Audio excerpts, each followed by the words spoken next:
मध्ये तुमचं मनपूर्वक स्वागत। मी श्रेया मावशी आणि मधुरा मावशी आमच्या दोघींकडून तुम्हाला आणि तुमच्या कुटुंबियांना येणाऱ्या गुढीपाडव्याच्या खूप खूप शुभेच्छा।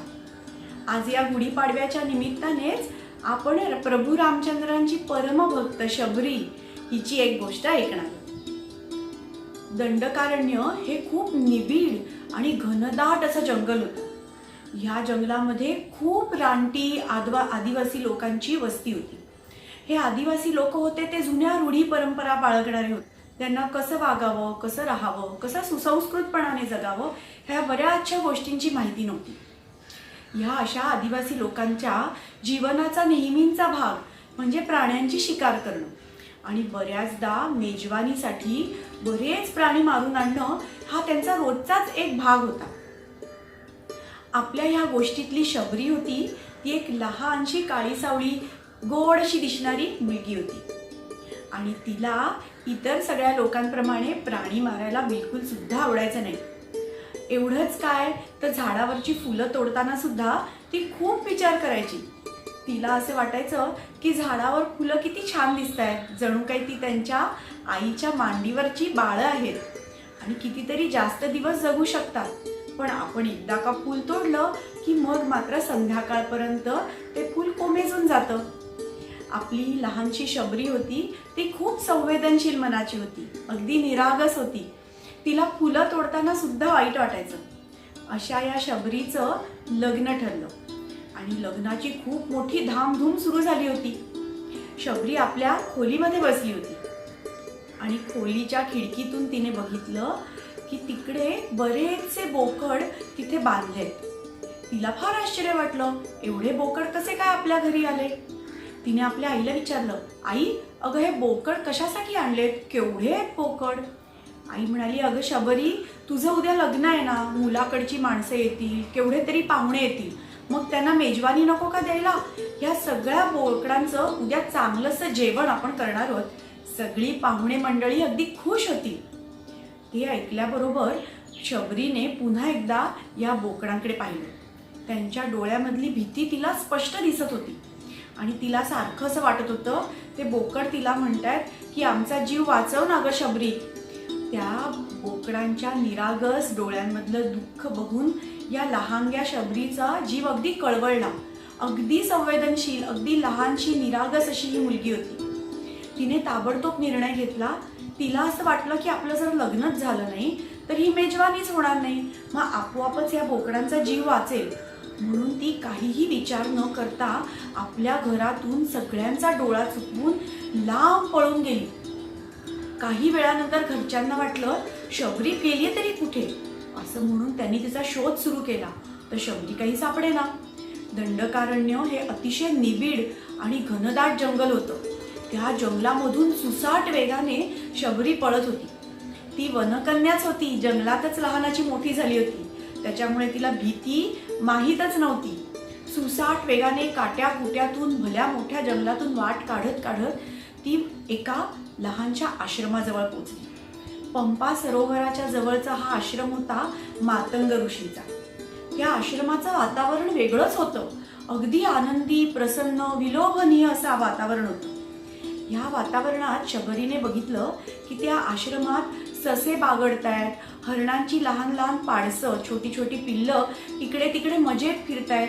कोणाच्याही चेहऱ्यावर कुठचंही भय, भीती, चिंता नाही। शबरीला हे वातावरण अतिशय आवडलं। तिने बघितलं की आश्रमाच्या भोवतालची झाडं आणि वेली सुद्धा इतर वेलींपेक्षा, इतर झाडांपेक्षा जास्त प्रसन्नपणाने जगतायत, जास्त प्रसन्नपणाने डोलतायत। शबरीला इतका आनंद झाला, तिला वाटलं हेच ठिकाण आपल्याला राहण्यासाठी योग्य आहे। अशी बावरलेली, घाबरलेली अशी ही शबरी एका झाडापाठीमागे उभं राहून बघत होती आणि तिने ठरवलं की इथे राहायचंय म्हणजे आपण काही ना काही मदत करायची। दुसऱ्या दिवशीपासून भल्या पहाटे उठून शबरी सगळा आश्रम लख्ख झाडून स्वच्छ करत होती। कोणीही उठायच्या आतमध्ये। या आश्रमात मातंग ऋषी त्यांच्या पत्नीबरोबर राहायचे। सकाळी उठून बघतायत तो काय, सगळा आश्रम अगदी आरशासारखा लखलखीत स्वच्छ। त्यांना वाटलं वा, आपले शिष्यगण लवकर उठून सगळं आटपायला लागलेत। पण त्यांच्या लक्षात आलं की शिष्य तर अजून उठलेच नाहीयेत. मग आश्रम कोणी स्वच्छ केला? असा 1 दिवस गेला, 2 दिवस गेले, 3 दिवस गेले. तिसऱ्या दिवशी सुद्धा मातंग ऋषींनी बघितलं की भल्या पहाटे कोणीतरी येऊन आश्रम अगदी स्वच्छ करून जाते. आता मात्र त्यांनी ठरवलं की आपण शोधून काढायचं हे आश्रम झाडण्याचं काम कोण करतंय.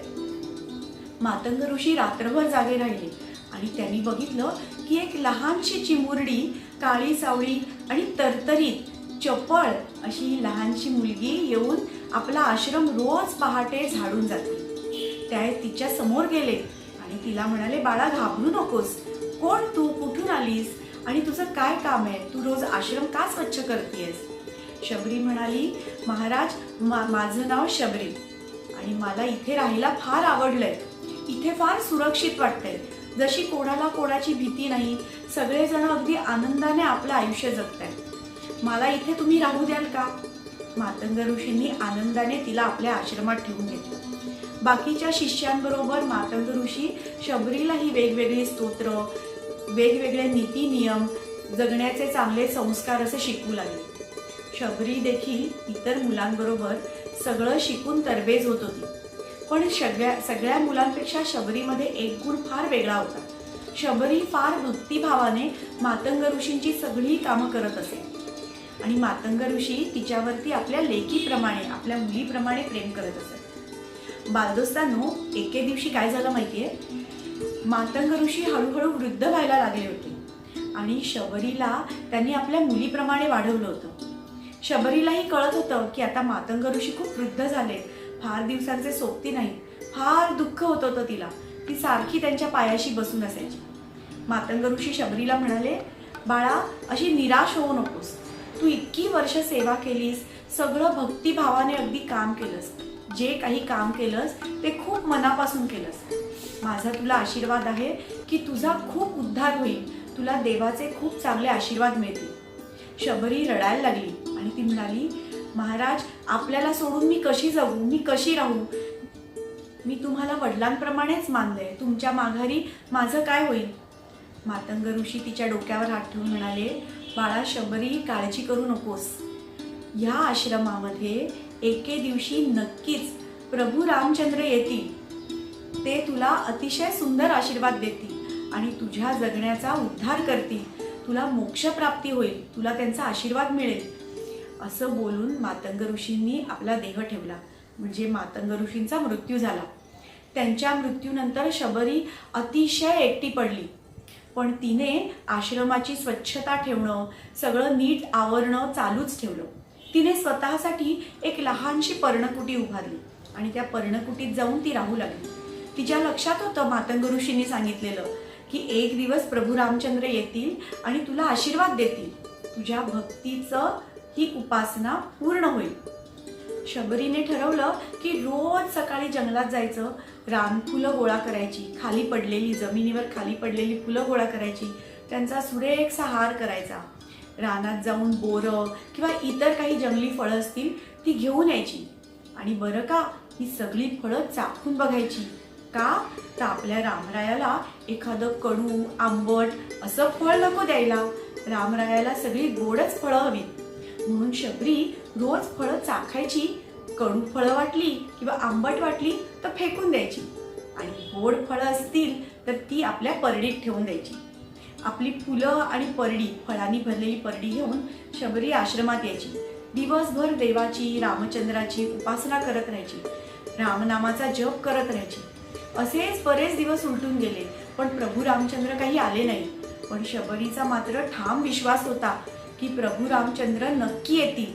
मातंग ऋषींनी आपल्याला जे सांगितलंय ते कधीही चुकीचं ठरणार नाही.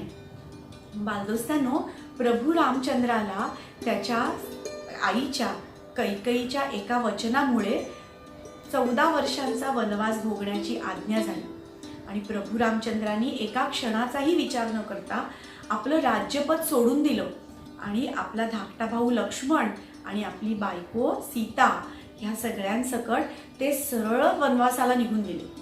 मजल दर मजल करत ते पंपा सरोवराच्या जवळपास आले आणि तिथे त्यांना कळलं की मातंग ऋषींचा फार सुरेख असा आश्रम आहे. ह्या परिसरात इतर ऋषींचेही खूप आश्रम होते आणि सगळेच रामाचे भक्त होते. सगळ्यांचाच आग्रह होता की रामचंद्रांनी आपल्या सीतामाई आणि लक्ष्मणासकट त्यांच्या आश्रमात यावं, त्यांच्या पूजेचा स्वीकार करावा. पण प्रभू रामचंद्रांना ओढ लागली होती शबरीची. त्यांना मनातून माहीत होतं की आपली एक परमभक्त अगदी साधीशी अशी एक स्त्री आपली वाट बघतीये वर्षानुवर्ष. प्रभू रामचंद्र शोध काढत काढत शबरीच्या आश्रमाजवळ पोचले. इकडे शबरी तिने झाडाच्या खाली पडलेली जी फुलं गोळा करून आणली होती त्याचा हार करण्यात मग्न होती. रोज शबरी आपला आश्रम, आपली छोटीशी पर्णकुटी अगदी स्वच्छ झाडून ठेवायची. न जाणो केव्हा प्रभू रामचंद्र आले तर त्यांना बसायला स्वच्छ जागा हवी, त्यांना प्रसन्न वाटायला हवी. तसंच शबरी फुलांचा हार करत बसली होती आणि तिने नुकतीच गोळा करून आणलेली गोड अशी फळं सुद्धा परडीत ठेवलेली होती.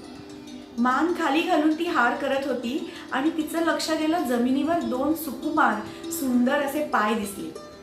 त्या पावलांकडे बघून ती चमकली. एवढी तेजस्वी पावलं कुणाची?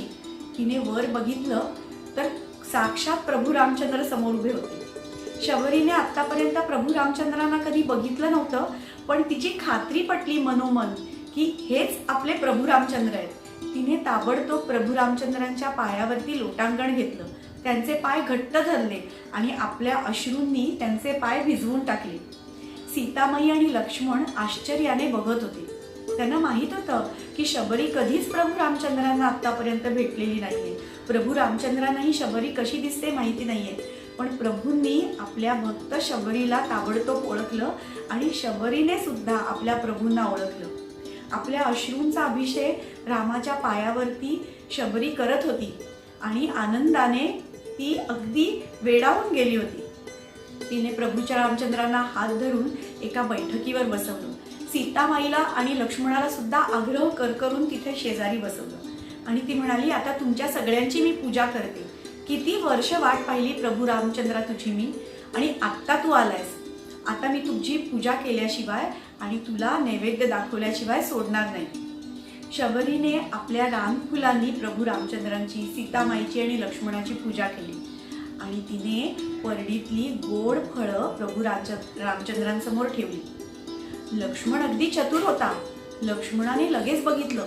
तो म्हणाला, प्रभू रामा, अरे बघ, परडीतली सगळी फळं पुरतडलेली दिसतायत, कोणीतरी आधीच खाल्ली. बालदोस्तांना, तुम्हाला माहिती आहे का की तुमची आई सुद्धा बऱ्याच वेळेला असं करत असेल.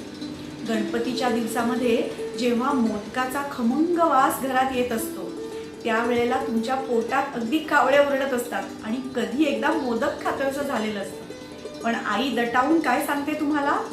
आई सांगते ना तुम्हाला की मोदक आधी खायचे नाही, गणपती बाप्पाला नैवेद्य दाखवायचा, मगच आपण मोदक खायचे. साधारणपणे देवाला नैवेद्य दाखवताना असंच आपण करतो. आपण आधी फळं किंवा प्रसाद नैवेद्य उष्टावत नाही, आधी देवाला नैवेद्य दाखवतो मग आपण खातो. पण इथे शबरीने तर काय केलं होतं, ती फळं आधीच खाऊन बघितली होती.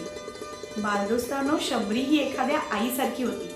आई कसं मुलांना जेवायला घालायच्या आधी पहिल्यांदा तो पदार्थ चाखून बघते की हा चांगला आहे का, व्यवस्थित शिजलाय का, आपल्या बाळाला ह्याचा त्रास तर नाही ना होणार, आणि मगच ती ते आपल्या मुलाला खायला देते.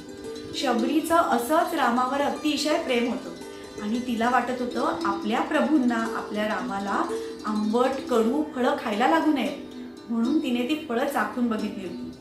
प्रभू रामचंद्रांना शबरीचा हा भक्तिभाव अगदी पटला होता, समजला होता.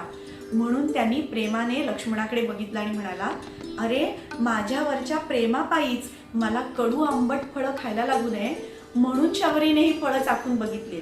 आणि बघ लक्ष्मणा, मी तुला खात्रीने सांगतो, ह्या परडीतलं प्रत्येक फळ अतिशय गोड असेल आणि शबरीने ते चाखून बघितल्यामुळेच ते जास्त गोड लागले. प्रभू रामचंद्रांनी आनंदाने त्या फळांचा आस्वाद घेतला. सीतामाईने सुद्धा ती फळं खाल्ली आणि दोघांनी मिळून शबरीला अनेक आशीर्वाद दिले. शबरीचं सगळं आयुष्य कृतार्थ झालं होतं. इतकी वर्ष तिने प्रभू रामचंद्रांची वाट पाहिली, मनोभावे त्यांची प्रार्थना केली, त्यांची भक्ती केली, त्याचं फळ आज तिला मिळालं होतं. प्रभू रामचंद्रांचा आशीर्वाद शबरीला मिळाला होता आणि प्रभू रामचंद्रांनी सांगितलं शबरीला की शबरी, जोपर्यंत रामाचं नाव ह्या जगामध्ये राहील तोपर्यंत माझा श्रेष्ठ भक्त म्हणून तुझं नाव नक्कीच घेतलं जाईल. मग बालदोस्तांनो, कशी वाटली गोष्ट तुम्हाला? बघितलं ना शबरीची किती निस्सीम भक्ती होती श्रीरामावर. म्हणजे सगळ्या भक्तांना सोडून तो शबरीला भेटायला गेला तिथे. ह्याचा अर्थ काय कळतोय का तुम्हाला? आपण कुठचीही गोष्ट भक्तिभावाने म्हणजे डिवोशनली केली ना तर ती आपल्याला नक्कीच मिळते. खूप मन लावून खूप अगदी मन ओतून त्याच्यात करावी लागते, तेव्हा ती कितीही कठीण असो ती गोष्ट आपल्याला नक्कीच साध्य करता येते. आणि आता या ना गोष्टीबद्दल एक इंटरेस्टिंग फॅक्ट सांगते तुम्हाला. काय आहे ना, आपण झाडं कशी लावतो तुम्हाला माहिती आहे का? आयदर आपण रोप लावतो किंवा ते बी असतं ते मातीत रुजवतो. पण काही झाडं आहेत, उदाहरणार्थ वडाचं झाड किंवा एक लवंगी मिरची नावाची तिखट मिरची येते ना ते झाड, ते ना नुसतं बी त्याचं रुजत नाही मातीत. काय होतं माहिती आहे, एका पक्ष्याच्या विष्टे म्हणजे सलायवामध्ये ती त्या बीची प्रक्रिया होते आणि जेव्हा तो ती बी थुकतो जमिनीत तेव्हा ती बी मातीत रुजते.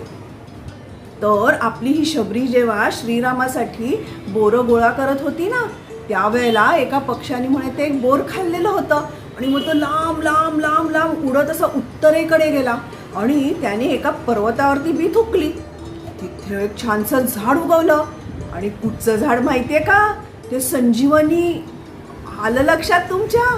द्रोणागिरी पर्वतावर संजीवनीचा जो झाड होतं ज्याचा पाला लक्ष्मणासाठी वापरला गेला युद्धाच्या वेळेला.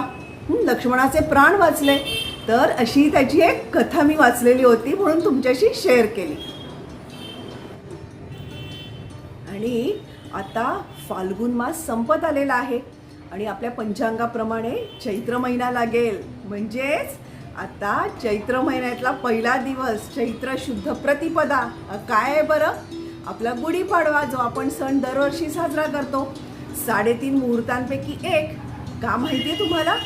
असं म्हणतात की ब्रह्मदेवाने सगळी सृष्टीच त्या दिवशी निर्माण केलेली आहे. अनेक चांगल्या घटना त्या दिवशी घडलेल्या आहेत. ही तर सगळ्यात सुंदर घटना होती पृथ्वीच्या निर्मितीची. आणखीन एक घटना माहिती आहे का तुम्हाला? आपले श्रीराम आहेत ना, त्यांनी रावणाचा पराभव म्हणजे रावणाचा वध कधी केला? दसऱ्याला, विजयादशमीला. त्याच्यानंतर 21 दिवसातच असं म्हणतात की दीपावलीच्या पाडव्यापर्यंत ही सगळी लोक लंकेहून अयोध्येत आली परत. बघा तुम्हाला साधारण रूट दिसेल बघा, त्या मॅपमध्ये दाखवत आहेत. तो होता दीपावलीचा पाडवा. पण त्यावेळेला श्रीरामाचा राज्याभिषेक झाला नव्हता. राज्याभिषेक जो झाला तो झाला चैत्र शुद्ध प्रतिपदेला. आणि त्या आनंदाप्रित्यर्थ सगळ्या घरोघरी अशा गुढ्या उभारल्या गेल्या म्हणून गुढीपाडवा. गुढीपाडवा हा सण भारतभर साजरा केला जातो. गुढ्या तर कमी अधिक प्रमाणात सगळीकडे सारख्याच असतात. काय करतात माहिती आहे? एक स्वच्छ धुतलेली काठी घेतात, ती त्याच्या अशी साडी किंवा चांगलं वस्त्र गुंडाळतात. मग आता आंब्याला मोहर आलेला असतो ना आणि आंब्याची डाळी कधी शुभ म्हणून ती आंब्याची डाळी लावतात. कडुनिंब हा वातावरण शुद्ध करणारा असतो म्हणून कडुनिंबाचा पाला असतो. शिवाय साखरेच्या गाठीची माळ असते. काही जण तर द्राक्षाची माळ पण घेतात, कारण आता द्राक्षाचा सीझन चालूच आहे. बत्तासे पण काही जण बत्ताशाची माळ पण घेतात. आणि मग फुलांचा हार किंवा गजरा जे काही मिळेल ना ते असं गुढीला घालतात आणि त्याच्यावर एक तांब्या ठेवतात आणि तो चांगला व्यवस्थित बांधून मग ती अशी गुढी घेतात आणि घराच्या इथे छतावर किंवा आपल्या खिडकीत किंवा दाराशी आणि अगदीच जागा कुठे नसली तर घरात अशी ती गुढी उभारतात. गुढीभोवती रांगोळी काढतात, छान ओवाळतात गुढीला, नारळ फोडतात आणि नैवेद्य दाखवतात, गोडाधोडाचं करतात सगळीकडे. अगदी हा सण खूप झोकात साजरा केला जातो. शिवाय एवढ्यावरच हे थांबत नाही, अनेक ठिकाणी सांस्कृतिक कार्यक्रम देखील असतात. पंजाबमध्ये बैसाखी म्हणून तिथे असा शेतात नाच असतो, झाडांची शेताची सगळी पूजा केली जाते. आसाममध्ये बिहू म्हणून त्यांचा सण असतो, तिथे बिहू नृत्य होतं आणि तिथे कलश पूजन होतं. शिवाय साऊथ साईडला, कर्नाटक साईडला अशी बरीच मोठी पूजा होते, रांगोळ्या वगैरे असतात, सांस्कृतिक कार्यक्रम असतात. महाराष्ट्रात तर ह्या नवीन वर्षाचं झोकात स्वागत केलं जातं. अनेक ठिकाणी ढोल, ताशे, झांजा, ध्वज आणि अनेक लेझिम वगैरे ह्याच्या गजरात मोठ्या अशा यात्रा काढल्या जातात. अगदी जल्लोषात स्वागत करतात नवीन वर्षाचं. मुंबईत म्हणाल तर डोंबिवली, ठाणे, गिरगाव, गोरेगाव, विलेपार्ले अशा ठिकाणी भव्य यात्रा काढल्या जातात. आता ह्या वर्षी पॅन्डेमिकमुळे हे काहीच नाही आहे, पण अनेक ठिकाणून ऑनलाईन यात्रा बघायला तुम्हाला मिळतील. बघा, यूट्यूबवर शोधा, तुम्हाला नक्की दिसतील त्या. तर असा हा सगळा चैतन्य देणारा गुढीपाडवा. मुलांनो, हा गुढीपाडवा खूप आनंदाने साजरा करा, पण एक पथ्य पाळा. करोनाचा परत कहर वाढतोय, त्याच्यामुळे घरीच राहा. घरी बसून काय करायचं ते सेलिब्रेशन करा आणि स्वतःची काळजी घ्या. मास्क वगैरे वापरत जा. उगाच गर्दीच्या ठिकाणी जाऊ नका, कुठे गर्दी करू नका. स्वतःची तब्येत नक्की सांभाळा. चला तर मग थांबते इथे. गोष्ट आवडली असेल तर लाईक करा आणि तुमच्या फ्रेंड्सना शेअर करा. भेटूया मग आपण परत पुढच्या आठवड्यात सुंदरशी गोष्ट घेऊन. बाय.